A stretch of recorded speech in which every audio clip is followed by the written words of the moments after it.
E aí, pessoal, beleza? Então, hoje eu vou estar gravando aqui o último módulo do curso, que a gente vai falar sobre normas regulamentadoras, né?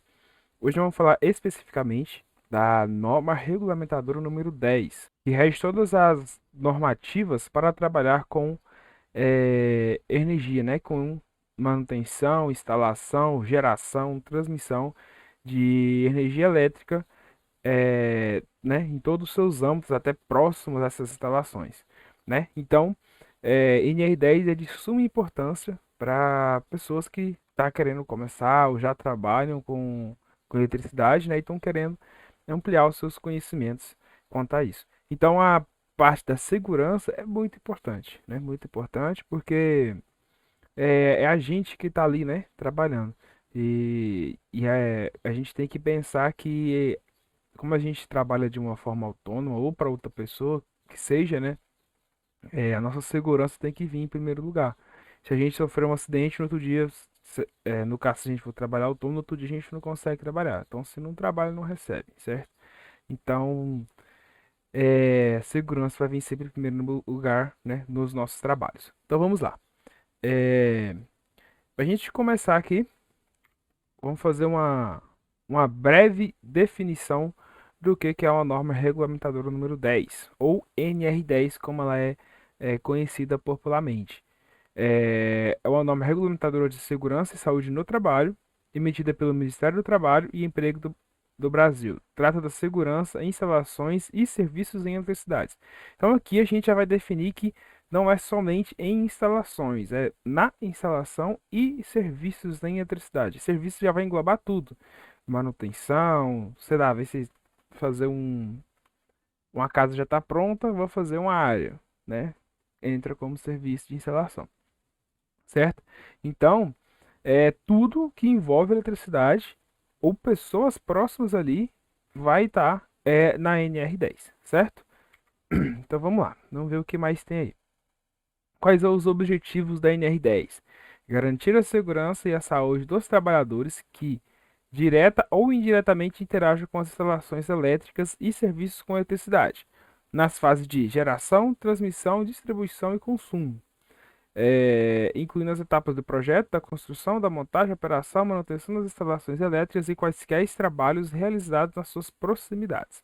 Então, aqui está englobando, envolvendo todo mundo, né? Por exemplo, um pedreiro que está trabalhando numa obra que tem eletricidade ali.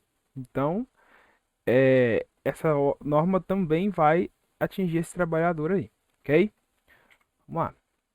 O que que ela vai fazer? Fixar as condições mínimas exigíveis para garantir a segurança dos empregados que trabalham em instalações elétricas, bem como a segurança de usuários e de terceiros. E o que que a NR10 vai definir? As empresas devem elaborar e manter um PAI, prontuário das instalações elétricas. Eu peguei uma definição do que é um PAI, do que é uma prontuário de instalações elétricas, da NBR 16.334 de 2020. Nela vai especificar o que é um PAI. Tá aqui, é um sistema que organiza informações a respeito das instalações elétricas, devendo possuir um conjunto de procedimentos, projetos e documentos da empresa, certificado de treinamento, eh, capacitação, qualificação, a fim de. Para que eu vou colocar tudo isso no prontuário? Para dizer que os meus trabalhadores eles estão capacitados a trabalhar com instalações elétricas, né? Então eu tenho que colocar tudo isso. Seja a pessoa trabalha lá e vai ter, tipo, a pessoa tem o curso de técnica eletrotécnica, técnica em segurança. Então vou ter que colocar lá, ó, o trabalhador tal, trabalha com isso e isso, e ele tem esses tipos de qualificações, esses treinamentos, né? Então o que que ele tem como objetivo é organizar e demonstrar quais ferramentas as empresas utilizam para manter a segurança e a saúde desses trabalhadores, né? Então é como se fosse um prontuário mesmo, né, de médico. Vai dizer tudo sobre a instalação, sobre os trabalhadores, e nele vai estar descrito quais são as estratégias que a empresa usa para evitar acidentes, né? Que esses trabalhadores mantenham uma saúde adequada durante o período que estejam trabalhando lá, né? Então, todo esse tipo de coisa que tem nesse PAI, que é de suma importância. E aí, é, eu peguei isso na norma NBR 16384 de 2020, né? Essa norma é a que vai regir sobre os PAI, ou Prontuário de Instalações Elétricas. Lá vai ter todas as especificações para que a todas as normas que precisa ter, certo? Então, já é outra norma, saindo da NR10. Elaborar procedimentos de trabalho de nível gerencial e execução de serviços. Procedimentos de trabalho é o seguinte: em empresas maiores, vai entrar aqui no último aqui também. É, a pessoa vai te passar um serviço, né?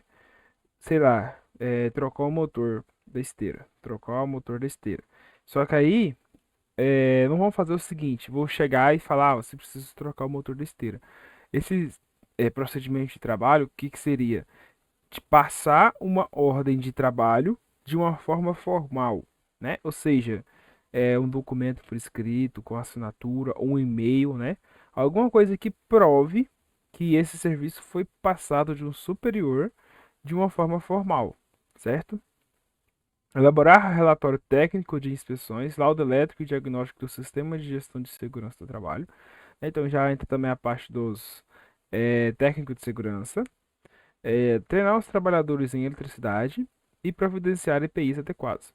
Esse treinar os trabalhadores em eletricidade é muito importante. Já vi, né, nunca participei de fato, né? Mas quando eu estudei, onde é que eu estudava, tinha pessoas que trabalhavam dessa forma, né?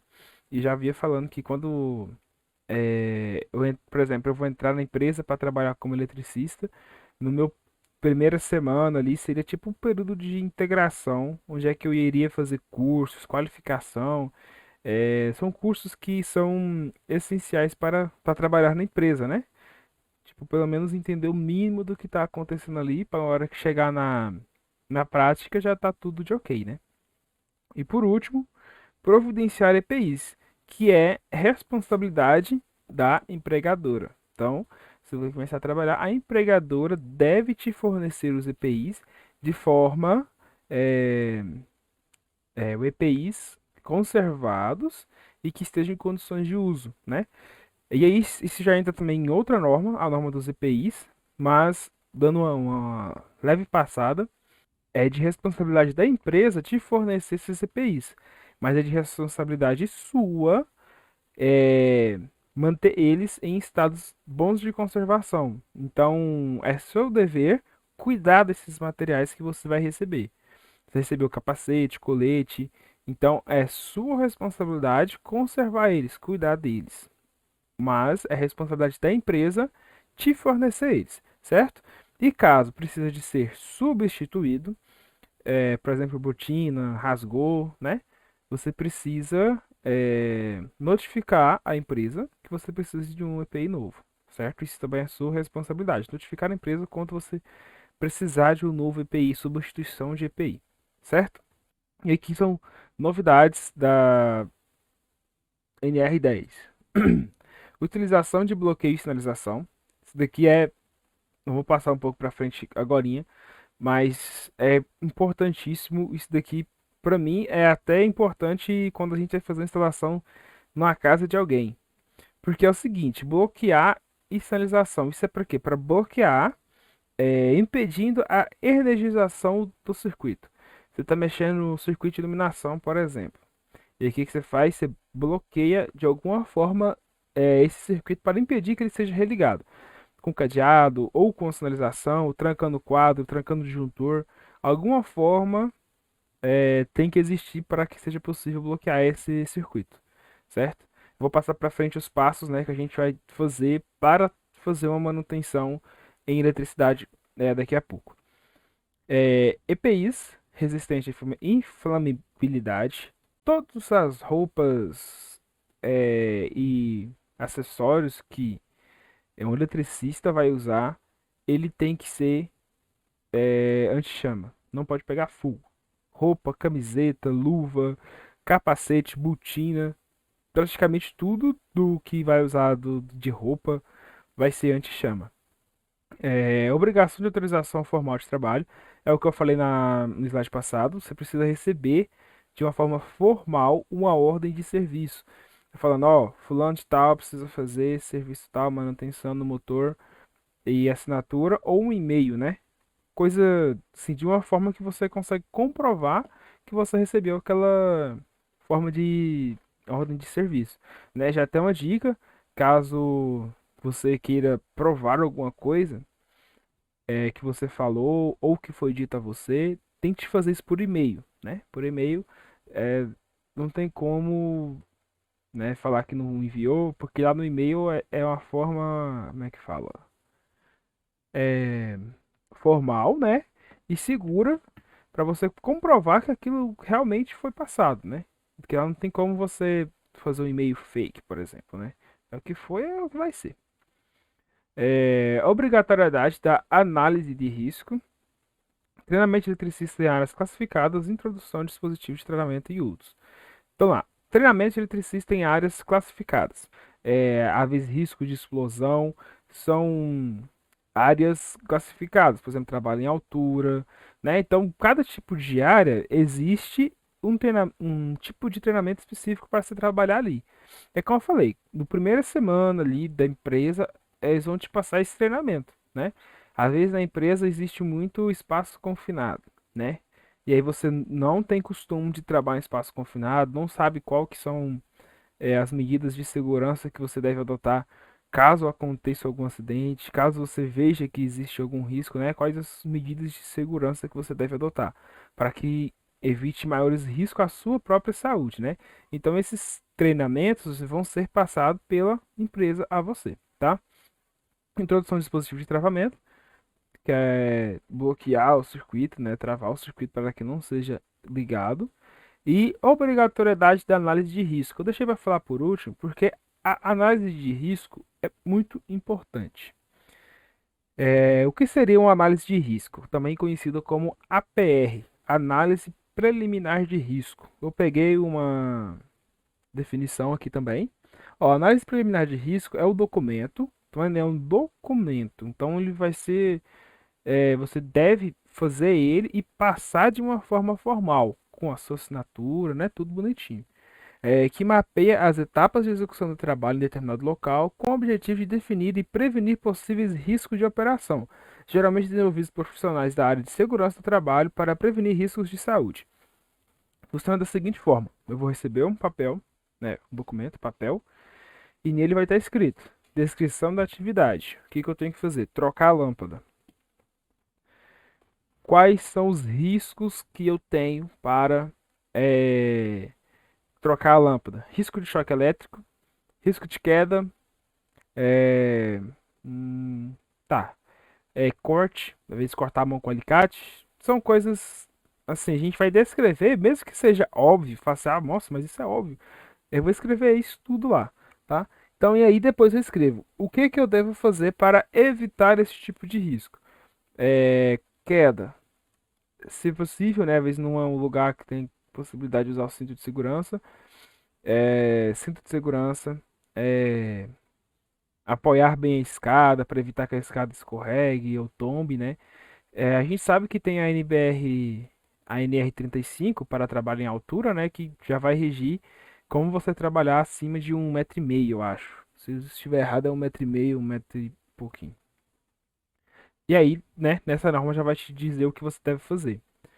Risco de choque, desenergizar o circuito, verificar a ausência de tensão, ausência de energia, né? Então, são esses tipos de coisas que eles vão colocar. Eu baixei aqui umas imagens que vai demonstrar como que é essa APR. Então aqui ó, eu tenho a APR, um modelo genérico, né? Um modelo genérico que está dizendo item, né? Um, dois, três, perigo e ameaça. Qual o tipo de perigo que eu tenho? O risco, né? É, Cadê? Aqui, ó, risco desprezível, marginal, crítica, catastrófica. Causa vulnerabilidade. O que que vai causar esse risco? Os danos e os efeitos, classificação do risco, medidas preventivas. né? Assim, aqui está um pouco mais detalhado do que eu falei antes, né? Mas o princípio é aquilo. Você vai dizer o que tem de risco e o que você pode fazer para evitar esse risco, certo? Então isso daqui é uma APR, só que está em branco, né? Tá só a folha. Tem um aqui que já está preenchida. Eu já peguei uma preenchida já para a gente ter uma ideia de como que é preenchida essas APRs, né? Então aqui em cima aqui tem é, nome de quem está fazendo, assinatura, empresa, né? Peguei isso aqui na internet. Então vamos lá. Descrição das atividades. Movimentação e transportes materiais e pessoas. Qual que é o perigo? Trânsito. O dano que vai ser causado. Atropelamento. Aí aqui tem a descrição. Descrição de medida de controle, né? O que eu vou fazer para evitar esse risco, esse perigo?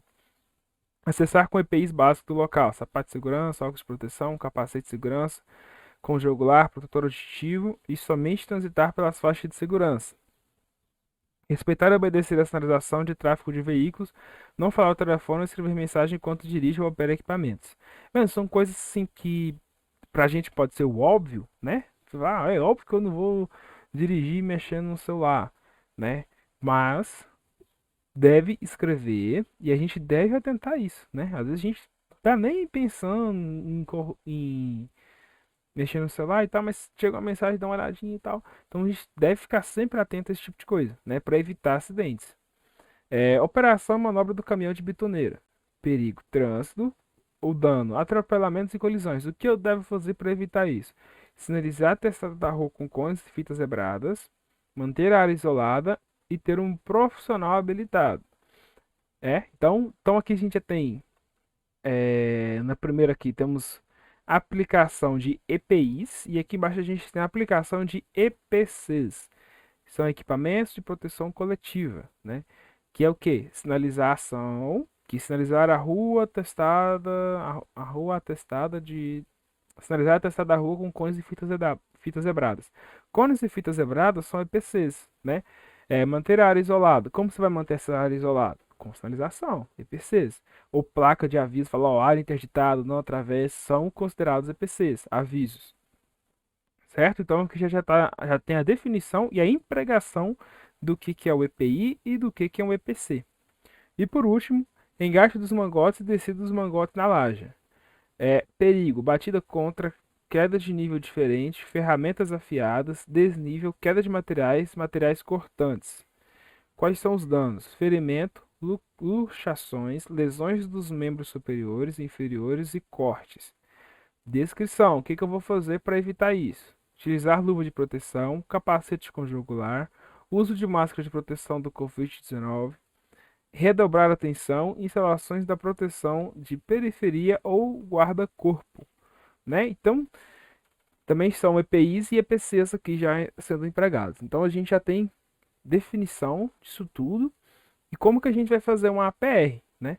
Tá vendo que essa APR aqui que já está mostrada aqui, ela já é um pouco diferente daquela em branco, né? Então, às vezes a empresa adota um modelo de APR, outra empresa um modelo diferente, mas o principal, o objetivo dela vai ser sempre descrever o que você vai fazer, o risco que tem e como você vai eliminar ou reduzir esse risco ao máximo, certo? E aqui, né, como a gente já falou dos EPIs lá, aqui vamos ter uns EPIs da NR10. Capacete, óculos, luvas de borracha, luvas de vaqueta, cinto de segurança, cinto talabarte e botina. Tá? Esses EPIs, tipo luva de borracha, luva de vaqueta, capacete, óculos, são todos equipamentos anti-chama, tá? Equipamentos próprios para trabalho de eletricista. E aí a gente tem a fotinha deles de como as pessoas estão utilizando eles. Capacete, viseira, luvas e roupa anti-chama, tá? Uma coisa aqui que vou chamar a atenção de vocês é sobre a luva, né? Aqui, não sei se na imagem dá para perceber, mas ele tem uma luva de vaqueta, essa amarela, e uma luva isolante. Deixa eu ver se é isso que tá chamando, luvas de borracha, que é uma luva isolante, certo? Por quê? Por que que ele faz esse tipo de coisa? A luva de borracha, a luva isolante, né, que vai te isolar de tomar um choque, ela é sensível. né? Ela não aguenta objetos pontiagudos, cortantes, porque ela se danifica com facilidade, né? Então, sei lá, eu tô cortando um fio e passo o alicate nela, ela vai cortar, vai danificar. Então, quando eu corto uma luva dessas, a proteção dela é totalmente comprometida. Não posso mais confiar nessa luva, não posso fazer um remendo com fita isolante ali, por exemplo, que ela não vai ter a mesma confiabilidade que ela teria se ela tivesse intacta. Então, para evitar esse tipo de acidente, esse tipo de corte, danos na luva, é utilizada a luva de vaqueta por cima, né? Para essa luva de vaqueta proteger a luva de borracha, porque a de vaqueta, sim, ela foi feita, é projetada para aguentar materiais pontiagudos, cortantes, sem que sofra grandes danos, né? Então, a luva de vaqueta fica por cima da luva de borracha, igual o trabalhador da imagem está usando, para evitar danos à luva de borracha, certo? Aqui, outro trabalhador utilizando capacete, a viseira, a roupa dele a gente chama aqui e luvas. No começo do curso a gente falou sobre arco elétrico, né? Que é muito perigoso e pode acontecer, não é uma coisa que a gente está totalmente imune. E aí, esse tipo de roubo, proteção de viseira, é para evitar que esse arco elétrico, caso venha a ocorrer, não machuque o trabalhador, né? Porque imagina um arco elétrico, você a cara ali diretamente vai queimar tudo, né? A gente vai ver umas fotos mais pra frente de trabalhadores que sofreram acidentes assim e que saíram bastante machucados, certo? Então essas roupas, essas viseiras já servem justamente para esse tipo de situação. Vamos lá, escada de fibra de vidro como isolante em base para 25.000 kV, né? Então é aquela escada de fibra, que você puxar a corda ela vai subindo, e aí ela tem uma base de borracha isolante para trabalhadores da área da eletricidade. E aqui agora, a partir de agora, vai ter algumas fotos do que não deve ser feito. Eu acho que vai ficar bem óbvio nas fotos, né? Mas já vai demonstrar o que você não deve fazer de jeito nenhum. Primeira coisa é isso daí, uma tábua, né? E o trabalhador lá na frente, na ponta da tábua, com outros três trabalhadores fazendo contrapeso para segurar o trabalhador lá na frente, né? Então, não deve ser feito. A gente sabe que às vezes em algum serviço ou outro vai surgir a oportunidade de fazer esse tipo de manobra ilegal. Ilegal porque vai ficar ser contra as normas, né? Mas a gente deve evitar ao máximo, né? Evitar não fazer esse tipo de coisa, porque como eu falei no começo, a nossa segurança tá em primeiro lugar, né? Às vezes, sei lá, o patrão tá querendo que você faça o serviço rápido e aí fazer uma manobra dessa daqui é uma solução de resolver o serviço rápido, né? Mas você tem que pensar em você primeiro, né? Pensar na sua segurança primeiro. Falar, vou fazer esse tipo de coisa e eu vou cair, vou machucar, quebrar uma perna, vou ficar sem poder trabalhar, né? Então você tem que pensar esse tipo de coisa. É uma coisa que trabalhadores em áreas de risco, que trabalham com risco assim todo dia, toda hora, que é o caso do eletricista, a gente tem é, a opção de recusar o serviço, recusar de fazer o serviço de forma legal, né? Dentro das normas. Porque quando você percebe que você corre um risco iminente ali, você sabe que vai sofrer um acidente, você tem como recusar fazer aquele serviço e oferecer, procurar, né, uma maneira mais segura de fazer aquele tipo de serviço, certo? Então não é porque foi passado uma ordem de serviço que você tem que ir lá e fazer, mesmo você sabendo que tem um risco muito grande que não tem como ser amenizado ou extinguido, né? Então você tem essa opção da recusa. Recusa e oferece uma nova possibilidade de executar o serviço, uma nova forma mais segura. Vamos lá, próximo. E o trabalhador fora, né, da janela, um prédio, parece, né, um prédio, e o outro segurando na corda pela cintura para ele não cair, né? Então são tipo de coisas que a gente nem precisa de explicação para dizer que é uma manobra arriscada, que é perigoso, né? Isso aqui é o caso, o cara subindo na escada e o outro segurando na mão a escada. Não precisa de legenda, não precisa de nem de explicação para dizer que não é uma coisa certa, uma coisa segura a se fazer, né? Provavelmente o trabalhador lá em cima nem tá com cinto de segurança, nem nada, ele só tá lá em cima fazendo o que tem que ser feito. Esse tipo aqui, trocando a lâmpada com muitos andaimes, né? Já tá até torto, caindo. Então já é o tipo de manobra que a gente deve evitar ao máximo de fazer. O capacete tem que ser instalado de forma correta para que ele tenha a sua eficiência, né? Se colocar o capacete dessa forma aí, cair um objeto pesado na cabeça, não vai proteger nada. Então, o capacete, ele é regulamentado por normas e normas, passa por testes, teste de impacto para, né, para absorver impacto e tudo mais, mas ele deve ser usado da forma correta. Tem a jugular, tem que prender a jugular. Não é simplesmente, tô com o capacete aqui, pronto. Ele vai exercer o seu papel. Não é bem assim, né? Ele tem que estar instalado da forma correta. A parte de dentro lá que tem o suporte do capacete tem que estar bem regulado de acordo com a cabeça do trabalhador, né? Então é tudo coisa que tem que levar levado em consideração, não apenas, né, colocar o capacete na cabeça. Usar uma escada em cima da outra escada, né? A gente já sabe que isso daí vai dar errado, ou tem grandes chances de dar errado se não der errado, né?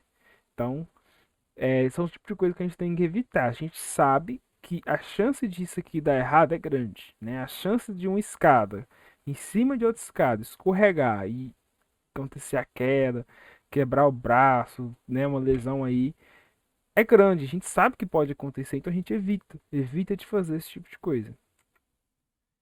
Gambiarras agora, né? São ajustes técnicos que também devem ser evitados, né? Isso daí, o cara que fez isso é um artista, né? Que não é qualquer um que vai fazer uma adaptação dessa daí, uma gambiarra dessa. Então lá, gambiarra de uma escada segura na outra, em cima da empilhadeira. São coisas mirabolantes. Tá. Instalações. Antes da gente passar para a parte das instalações, eu quero falar um pouco sobre aqui no começo, que é sobre utilização de bloqueio e sinalização e sobre procedimento de trabalho para execução de serviço. É o seguinte, eu peguei aqui, vou colocar aqui na tela,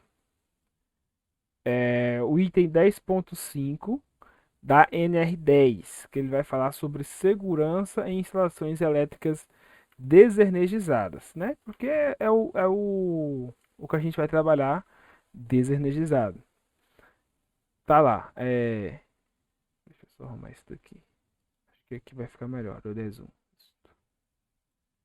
Então, somente serão consideradas desenergizadas as instalações elétricas liberadas para trabalho mediante os procedimentos apropriados, obedecendo a sequência abaixo, tá? Então, só vai ser considerado desenergizado se cumprir todos esses passos. Primeiro, seccionamento. Seccionamento, desligar o disjuntor, né?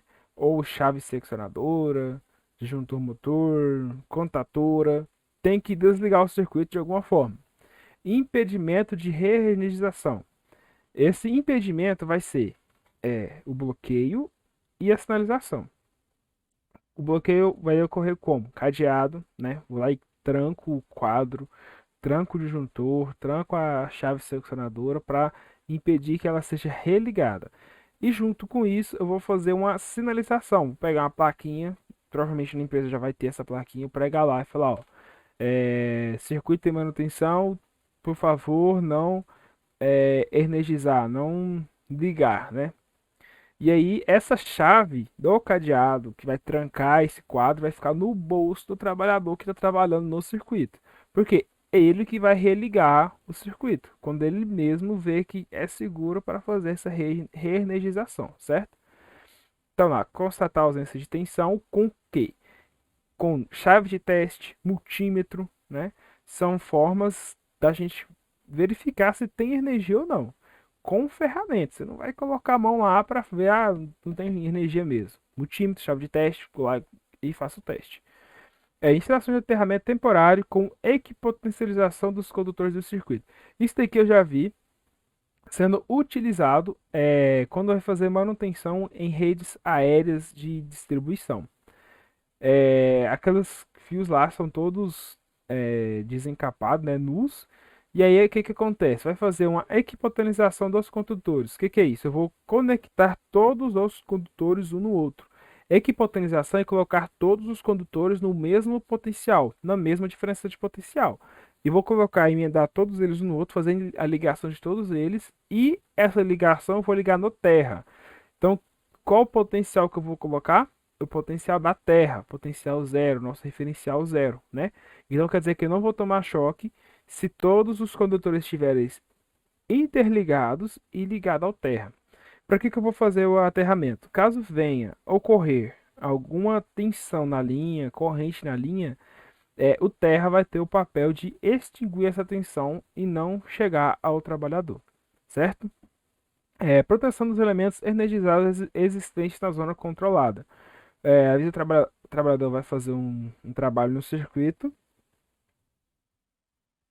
e aí do lado, né, tem um circuito que eu não vou desenergizar. Não há possibilidade de desenergizar ele para fazer esse serviço. O que que eu vou fazer? Eu vou colocar mantas isolantes, né, que é um dos tipos de proteger esse circuito para que o trabalhador não encoste acidentalmente no circuito energizado. Então, vou tampar isso ali, né, para isolar do trabalhador. E instalar a sinalização de impedimento de reenergização, né? Que é o caso aqui junto com o impedimento de reenergização. Plaquinha lá, não liga o quadro, ok? E aí depois disso, já vai estar considerado um circuito desenergizado. Então a gente tem, ó, 6 passos, né? 6 passos para dizer que o circuito está desenergizado. É... Quando a gente vai fazer algum serviço muito mais simples, né, esse processo, a gente vai lá, desliga o disjuntor, põe a chave de teste, pronto, já está constatado que está desenergizado. Mas segundo a NR10, para a gente ter, de acordo com as normas, um circuito desenergizado, a gente deve seguir esses passos aqui, ok? E aí, aqui para baixo vai dizer, esses passos aqui, eles podem ser aumentados, tipo, ter mais passos, ou reduzidos ou modificados de acordo com a necessidade da empresa, necessidade do serviço, necessidade do ambiente, né? Mas deve ter os passos para definir quanto não tem energia, né? Então, pode ser que aumente um passo a mais, né? Um teste a mais, né? Uma coisa a mais, ou diminuir, por exemplo, proteção aqui, ó, do circuito energizado, às vezes no lugar não tem, né? Circuito energizado próximo, então não vai precisar de fazer isso daqui. É... Equipotencialização, às vezes também, né, não vai precisar. Então, são coisas que podem ser modificadas, acrescentadas ou diminuídas. E o próximo aqui agora é para a energização, reenergização do circuito.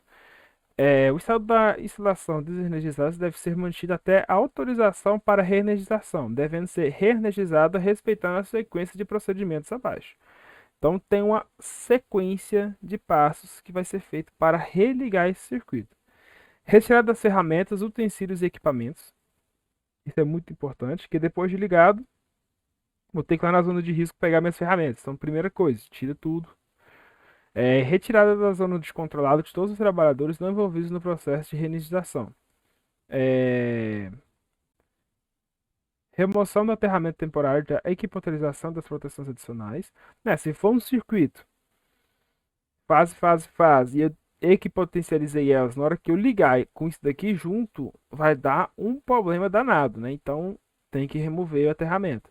Remoção da sinalização de impedimento de reenergização, destravamento se houver e religação dos dispositivos de seccionamento. Religação é ligar o disjuntor, a chave seccionadora, né? Igual a gente tinha falado que era o que ia desligar, agora eu vou ligar, certo? Então esse é o processo formal, processo normativo para fazer a reenergização do circuito, segundo NR10. E aqui já tem os itens da NR10 que a gente está falando, 10.5.2, 10.5.3. Caso vocês queiram aprofundar mais na norma, vou deixar no link aí na descrição o link da norma para vocês abrir né, e quiser ler ela, ver outros parâmetros que eu não falei aqui, né, para vocês terem mais conhecimento sobre a norma. As medidas constantes das alíneas apresentadas nos itens 10.5.1 e 10.5.2 podem ser alteradas, substituídas, ampliadas ou eliminadas em função das peculiaridades de cada situação.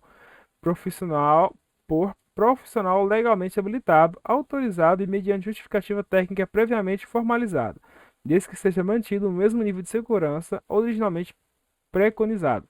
Então, não é qualquer pessoa que vai modificar esses passos aqui, tá? Não é qualquer pessoa. Vai ser o quê? É, o engenheiro eletricista, técnica eletrotécnica, técnica de segurança, né? Que são profissionais que são habilitados na área de segurança ou na área da elétrica, né? Que vão pegar e dizer, ó, isso aqui a gente pode mudar e tal, certo? Então, não é qualquer pessoa, não é o eletricista que está fazendo o serviço, que vai chegar lá na hora e falar: ah, eu acho que não precisa fazer é, a remoção do aterramento temporário. Não é ele que vai dizer isso, né? Vai ser o profissional, e mesmo ele sendo um profissional legalmente habilitado, autorizado, ele deve fazer isso e apresentar uma justificativa formal. Que nem eu estava falando, justificativa formal, por e-mail, documento por escrito assinado por ele, né? Esse tipo de coisa para tornar a coisa formal mesmo, burocrática. Porque tem que ser assim para que evita é, maiores problemas, né, futuramente. Então, as coisas são todas bem organizadas. O serviço a ser executado em instalações elétricas desligadas, mas com possibilidade de energização por qualquer meio ou razão, deve atender ao que estabelece disposto o item 10.6. O item 10.6 da norma vai estabelecer como trabalhar em circuitos energizados. Não é o foco do curso, não é o foco do nosso curso de eletricista. Então eu não trouxe essa parte, tá? Mas como eu falei, vou deixar a norma na descrição caso vocês tenham interesse de ver como é feito isso. A norma vai ter na descrição, vocês podem abrir e puxar lá no item 10.6, tá? Vocês vão ter as informações certinhas. Prosseguindo, tá? A gente já falou sobre isso, procedimentos de ligação, de energização, desenergização. E agora aqui, instalações são coisas que devem e não devem ser feitas nas instalações. Proteção contra risco de contato, proteção contra riscos de incêndio e explosão. É proibida a ligação simultânea de mais de um aparelho à mesma tomada de corrente com o emprego de acessórios que aumente o número de saídas, salvo se a instalação for projetada com essa finalidade, né? Que a maioria das vezes não é. Vamos lá. Aqui, uma gambiarra, se já é uma adaptação para aumentar o número de tomadas de uma tomada, com outra adaptação ligada na adaptação para aumentar mais ainda o número de tomadas, né? Então são coisas que a gente deve prestar bastante atenção. No começo do curso a gente já fez contas, cálculo para saber a corrente que passa por um condutor, né? Então imagina que essa extensão, essa régua aí foi projetada para aguentar um determinado tipo de corrente, que seria 4 equipamentos ligados a ela, né? Agora aqui tem 2 equipamentos a mais, são 6 equipamentos ligados nela. Às vezes a corrente vai ser maior, né? Então pode correr um risco de superaquecimento, pegar fuga, esse tipo de coisa, né? E aí, o mesmo caso, um T ou Benjamin na extensão, né, na régua, também não é legal de usar. Árvore de Natal, a imagem não está muito boa, mas dá para perceber o quão que tem de régua de T, Benjamin ligado ali um no outro, né? Então, são vários. São coisas que a gente deve evitar, porque para superaquecer e vir a pegar fogo, isso daí não é difícil, né? Mesmo que a corrente esteja baixa, às vezes tem um mau contato, uma coisa assim, aí vai aquecendo até dar um problema maior. Tomada dentro da piscina, é, já nem precisa de explicação, né? Porque a gente já sabe que eletricidade com água não é o ideal. Mesmo água. A gente sabe que água não é um bom condutor de eletricidade. Mas a água, quando ela tem cloro, sais minerais, ela se torna um bom condutor de eletricidade. Então a gente não deve correr esse risco de forma alguma. Serviço. O desenvolvimento de serviços e instalações elétricas devem ser previstos sistemas de proteção coletiva através de isolamento físico de áreas, sinalização, aterramento provisório e outros similares nos trechos onde os serviços estão sendo desenvolvidos. Foi o que eu falei lá na parte onde é que estava como fazer desenergização do circuito, né? Aqui está bem resumido. E aqui mais roupas EPIs que devem ser empregados. Tudo de material PVC, a gente chama, tá? Todas essas roupas têm que ser anti-chama, porque se pegar fogo não tem como o trabalhador tirar ela. E aqui é demonstração do que pode acontecer quando sofre um acidente em eletricidade. Provavelmente isso aqui foi um acidente em alta tensão, né? Tá no poste. O cara queimou todinho, né? Não dá para saber se ele estava usando EPI ou não, ou se, né, tirou ele de lá e aí ele ficou nessa situação. Porque a roupa dele tá toda queimada, tem uma corda amarrada na barriga, então a gente não sabe ao certo se ele tava usando EPI e amarrar a corda para tirar ele, ou ele já tava lá em cima com essa corda amarrada como um cinto, né? Então são coisas que a gente vê que pode causar um problema e devemos evitar. Porque em alta tensão não precisa de ser muito tempo, né? Coisa rápida, segundos a pessoa fica nesse estado, né? Então, trabalho em alta tensão, rede viva, não é brincadeira, né? Não é brincadeira. Aí a pessoa queimada, totalmente queimada por conta da energia, a pessoa deve ficar toda travada, né? Porque a energia vai passar pelos nossos nervos e estourar tudo, né? E de uma forma que a gente depois para se movimentar vai ficar bem complicado. Quanto ao desenvolvimento dos serviços, os sistemas de proteção coletiva forem insuficientes para o controle de todos os riscos de acidentes pessoais, devem ser utilizados equipamentos de proteção coletiva, EPC, e equipamentos de proteção individual, EPI, tais como os varas de manobras, escada, detectores de tensão, cinto de segurança, capacetes e luvas, observadas as prescrições previstas no subitem que fala sobre quais os EPIs e quais os EPCs devem ser utilizados para serviço em eletricidade, certo? Pessoal, cabe ao Serviço Especializado em Engenharia de Segurança e Medicina do Trabalho, SESMT, SESMIT, o estabelecimento e avaliação dos procedimentos a serem adotados pela empresa visando a autorização dos empregados para trabalhos em instalações elétricas conforme previsto.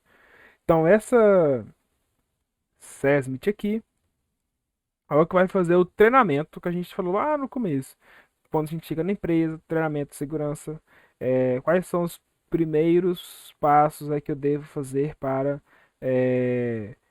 acontecer um acidente de eletricidade, o que eu tenho que fazer, né? Então, esse tipo de treinamento que vai ser passado ao trabalhador e esse órgão, o SESMIT, que vai dizer, ó, o trabalhador está apto, ó, o trabalhador não está apto a trabalhar. E aqui temos mais fotinhos dizendo o que não fazer, né? É, subir em cima de uma cadeira, de uma caixa, de um tamborete para isolar um fio lá em cima de uma forma totalmente, né, irregular. Roupa.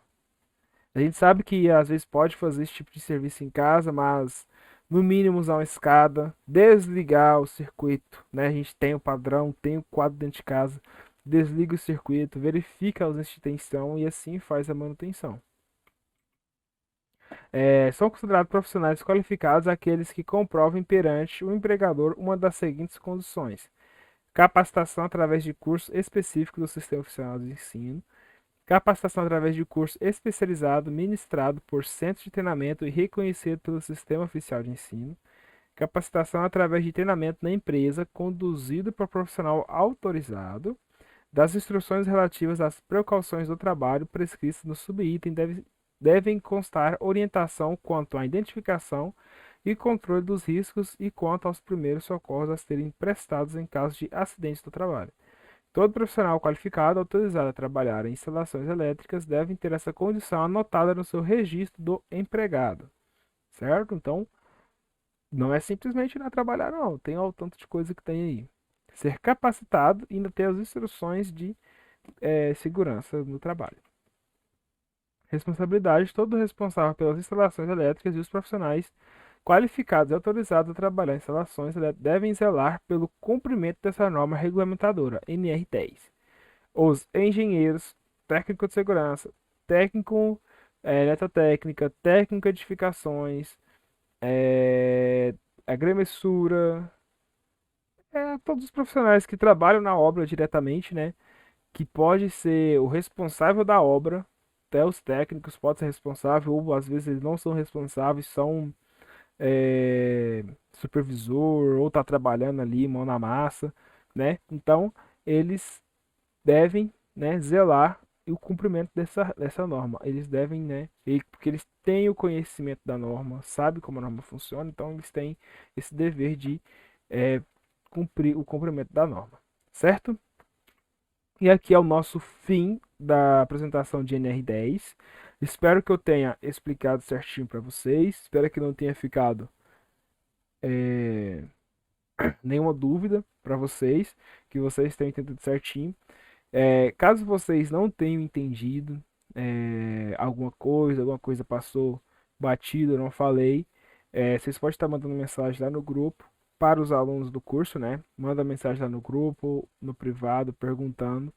Para quem tá vendo, que eu vou colocar no YouTube, né? Quem tá vendo no YouTube, põe na descrição. Ah, não entendi tal parte. Ou se tem algo a acrescentar, algo a comentar sobre a minha explicação, né? Estou aberto aqui para opiniões, né? Sobre explicação, sobre o que eu acabei de falar.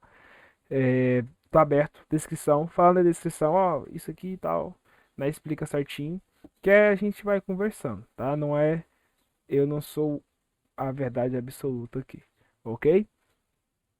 Então é isso daí. Espero que tenha, né, sido de grande proveito para vocês.